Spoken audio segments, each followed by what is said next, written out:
Okay, good morning, guys. Happy Monday. Doing this video here on our 7A notes. Our unit 7 is over cube functions, but before we look into cube functions, there's not a whole lot to do there. I kind of want to take a step back and talk about a few things that I touched on briefly in unit 4, but I think we can kind of apply them to cube functions because these sort of easily digestible. So we're going to sort of take a step back here and talk about some stuff on the first couple sets of notes here, just sort of in general, and it'll sort of involve quadratics and things of that nature. So here's a note sheet. First thing is the degree. Okay, the degree of a function is the highest power of x in any given function. So if we're thinking something like, a linear function, they have a degree of 1 because the highest x has an exponent value of 1.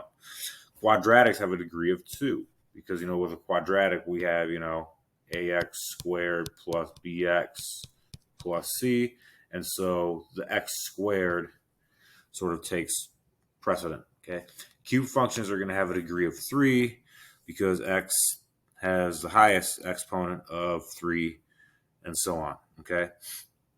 So a cube function may look, kind of like, ax cubed plus bx squared plus cx plus d is sort of like the standard form of the cubic function. Well, it has a degree of 3 because the highest exponent is 3, and that's sort of what the function is going to end up looking like because the exponent sort of possesses the most power.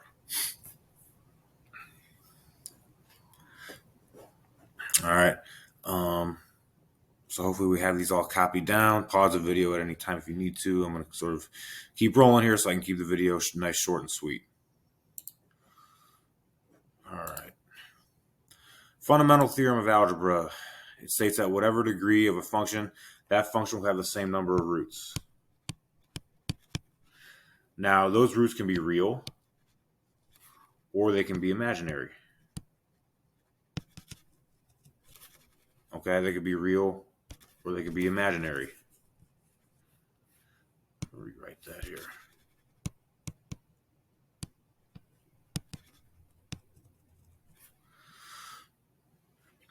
All right. So whatever the degree of the function, it is going to have that many roots. Okay, so a linear function with a degree of 1 is going to have 1 root. Okay, a quadratic is going to have 2 roots. Cubic function is going to have 3 roots, and so on and so forth. However, there's a few things that we need to talk about with some of these roots. So what we have here, let's say, with what we call a repeated solution.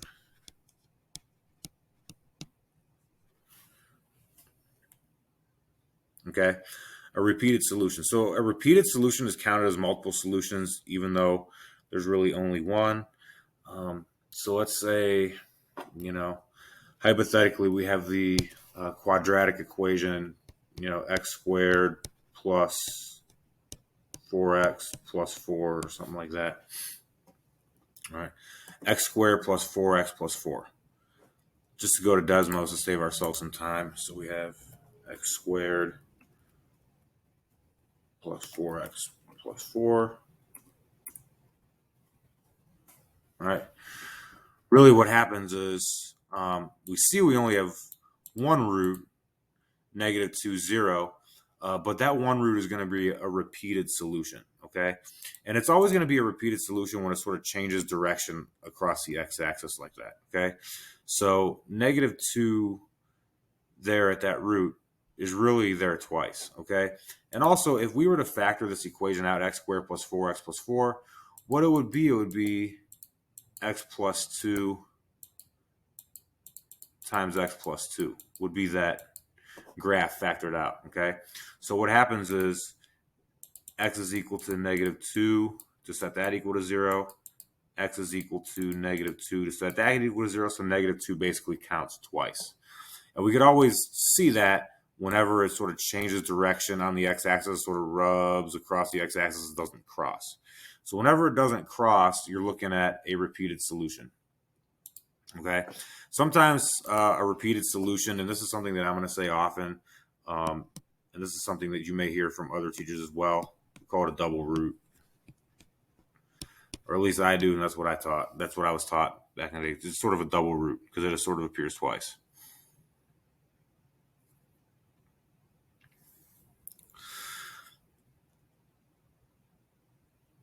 All right, now going back to quadratics again, we're always going to have an even number of complex roots. Okay, now we're talking about imaginary roots. Okay, imaginary roots. That's what the complex roots are. And if we recall, if we have a quadratic function that doesn't have any roots, which means it has two complex roots, the two complex roots are going to be a plus or minus bi, okay? Which is a plus bi or a minus bi. All right. So those are going to be the two roots, the root and its conjugate. So a plus bi, its conjugate is a minus bi. We talked about that briefly before we left for the semester.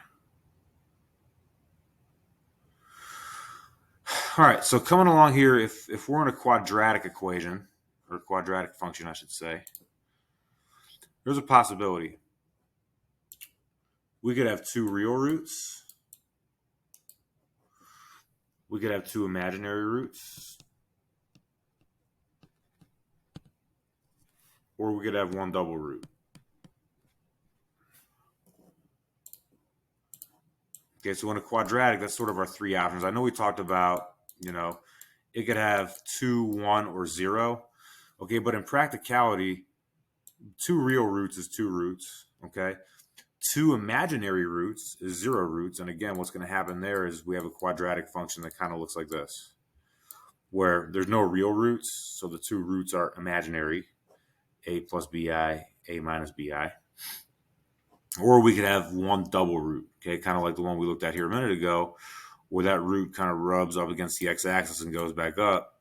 That's when we would have a double root, which is really one root counted twice.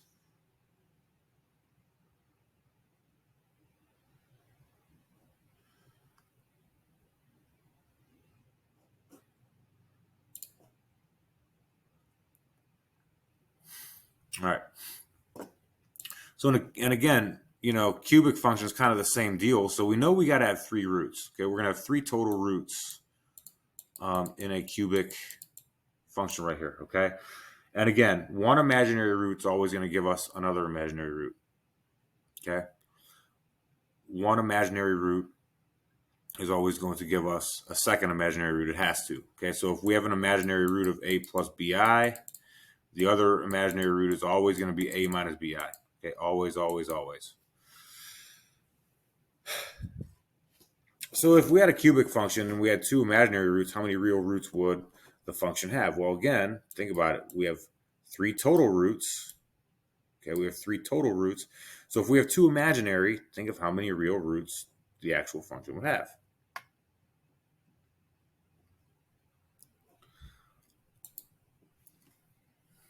Okay, now,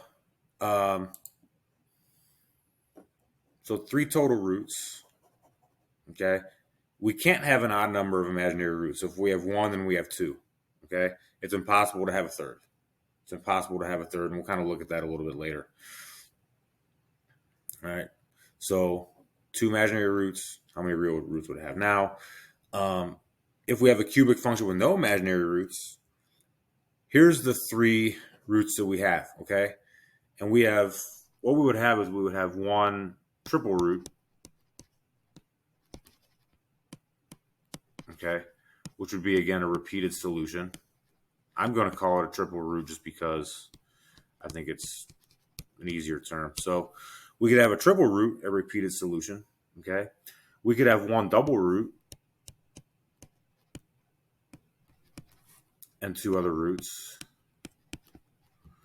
Or we could have three different roots.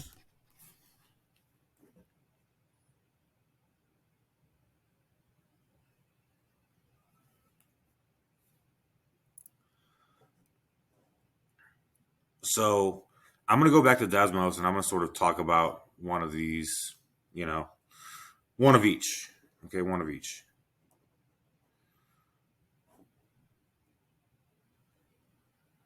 Pause the video if you need to. So one thing that could happen, ladies and gentlemen, is we could have a triple root. So let's say we have y equals x minus 1 cubed, or something like that. X minus 1 cubed. And what really is that? What that function really is x minus 1 times x minus 1 times x minus 1. Okay. You see we have one root. Okay, one root there at 1. Okay. So in this thing, x being equal to 1 is a triple root.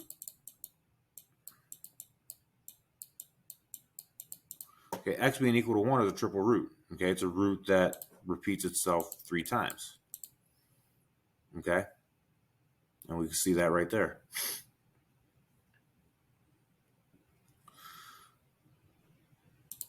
All right. Now let's say we have an equation that has a double root and then a single root in addition. So let's say we just have, I don't know, y equals x plus 3 times x plus 3 times x minus 8 or something like that. So we have this black graph right here. Again, we see, ladies and gentlemen, when we have a double root, okay, it rubs up against the x-axis and goes back down. So here, we have a double root at -3, right? Because x plus 3 means x would have to be equal to -3 for that to be 0. X would have to be equal to -3 for that to be 0. So -3 appears twice. And our last root is at x equals 8, which is once. Okay? And again, the reason that they're a root is we plug -3, or 8 in for the x value. The y ends up being equal to 0 because we're multiplying a parenthesis times a parenthesis times a parenthesis. If any of these parentheses equals 0, then y equals 0 by the rule of multiplying by 0. Okay, so this would be a scenario where we have one double root and a second root on that. Okay, so x being -3 is your double. Okay, and then we have another one at x equals 8.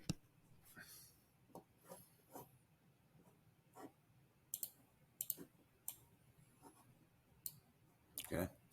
Now let's look at one where we have something where they're all different. Okay.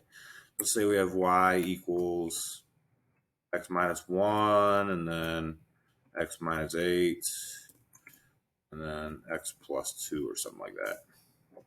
I'm going to clear these other ones out just to make a little space here. So here we have 3 separate roots.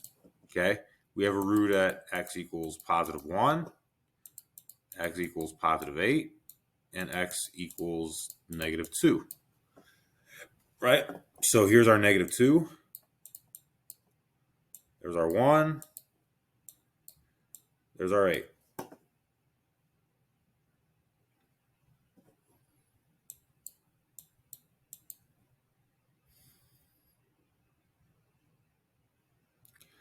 Hopefully that's simple enough for you there. And so I'm just trying to walk you through all the solutions. Trying to give you a little bit of background here with some of the things that we may see.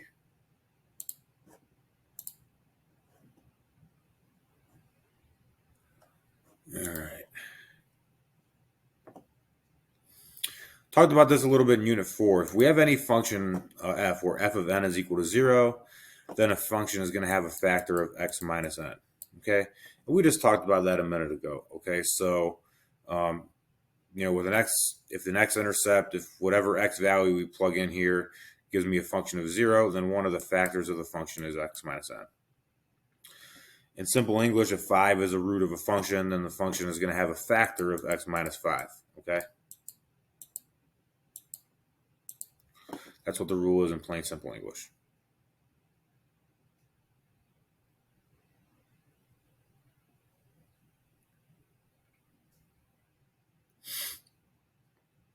All right. Moving on, this is where things get a little interesting, but I'm going to try to make it nice and simple for us as possible and try to just keep it as formulaic as we can. First off, a rational number is a number that's either whole or can be written as a fraction. Okay? Now, a number that can be written as a fraction means that the decimals end or repeat forever.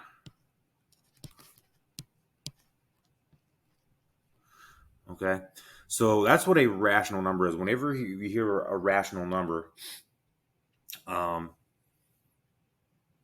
that function or that number, excuse me, is either a whole number or can be written as a fraction. Okay? And if it can be written as a fraction, that means the decimals end or they will repeat forever. Okay? So hypothetically, 8 could be a rational number. 0.5 could be written as a rational number. Why? Because it's a fraction of 1/2. Or something like 0.33 repeating could be a fraction because 0.33 repeating is really just 1/3. Okay?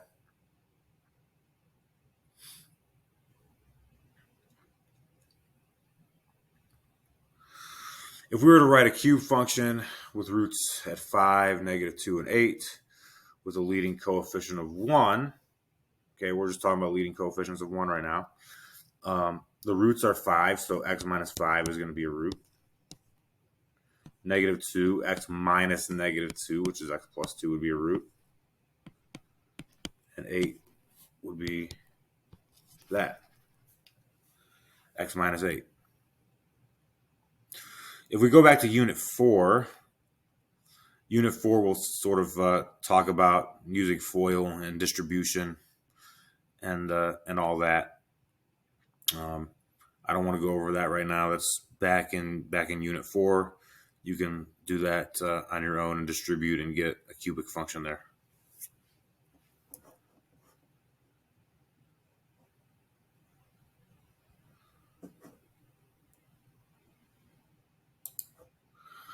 Okay, next, now we're getting juicy here. So if we have an irrational root, okay, any irrational root we're going to call a plus the square root of b. We're also going to have an irrational root of a minus the square root of b. Okay, again, that's the conjugate.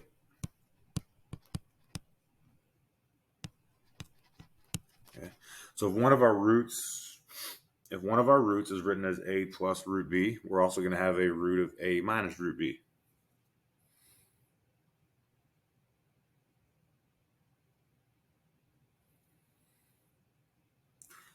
All right, this is where it's going to get sort of interesting here, okay? So if we have roots, I should have put this off to the side. Actually, let me add a little bit here. I thought I'd put that in there, but I guess not. So let's say we have a quickie shortcut formula for a.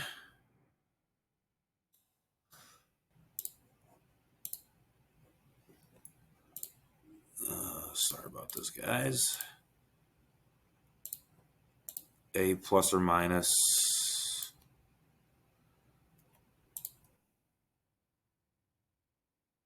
root b.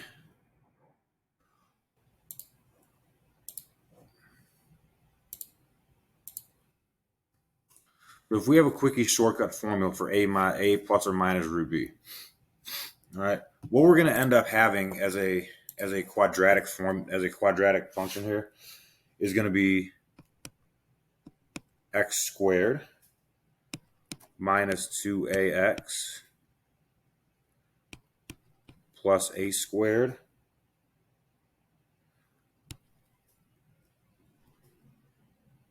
minus b. Okay, so whenever we have roots of a plus or minus the square root of b, okay, and it's an irrational root, the decimals never end. And we get these roots by using the quadratic formula. We can do a formula for this of x squared minus 2ax plus a squared minus b. So what does that look like? Coming out here, we have a root of 3 plus or minus the square root of 5. 3 plus or minus the square root of 5. Well, the 3 plus or minus the square root of 5, I'm going to sort of do this in orange here. It's going to have a root of x squared minus 2ax. Well, our a value is 3, so 2 times 3 is 6, so it's going to be minus 6x. Plus a squared. Again, a is 3, so it's going to be plus 9. Minus b, where our b value is 5.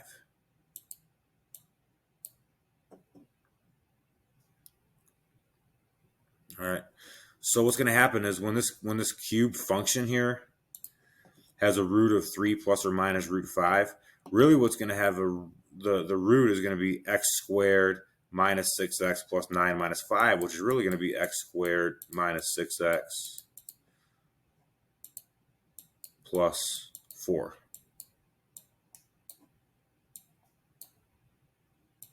All right. That's going to take care of these two roots right here if we were to factor it out. But there's one more root. There's one more root of 6. Well,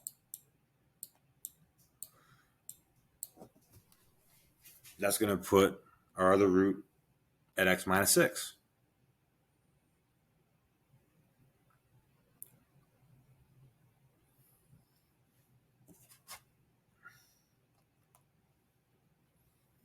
All right. So this would be an example of writing a cubic function that has, a rational root at 6 and two irrational roots at 3 plus root 5, 3 minus root 5.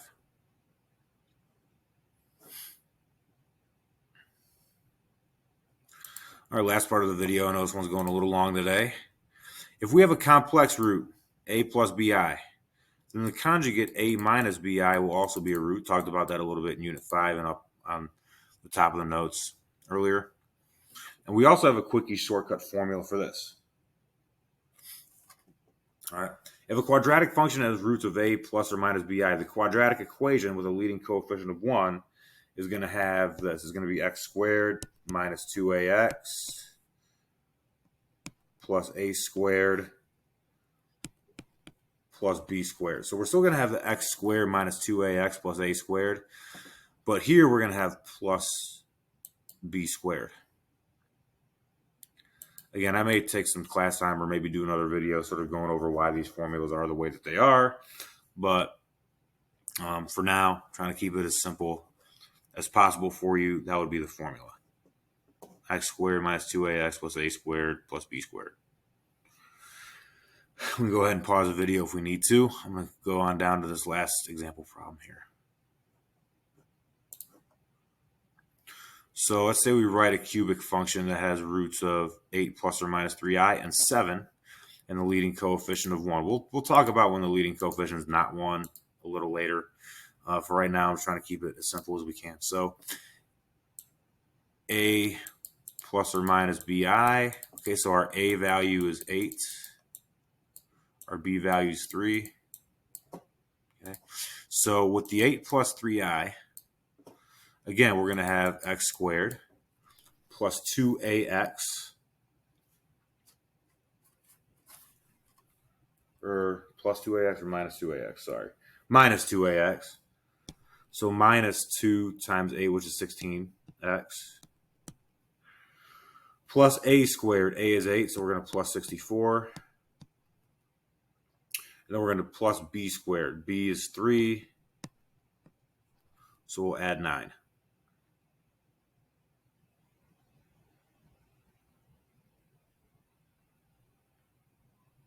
Okay, so that function has roots of 8 plus or minus 3i. So with a being 8, b being 3, that's the quadratic function that would have these. Okay, so it really becomes x squared minus 16x plus 73. So that's one of the factors. We can't factor that any further, otherwise Otherwise, we would. But we can't factor that into two separate things. So it's just a quadratic. And then, of course, we have 7 as our other root. So we're going to multiply that by x minus 7.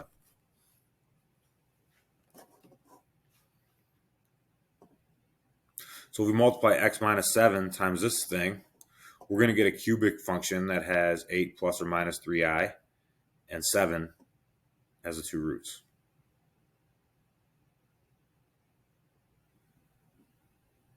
All right. That's some background stuff right there. I'm going to put some problems on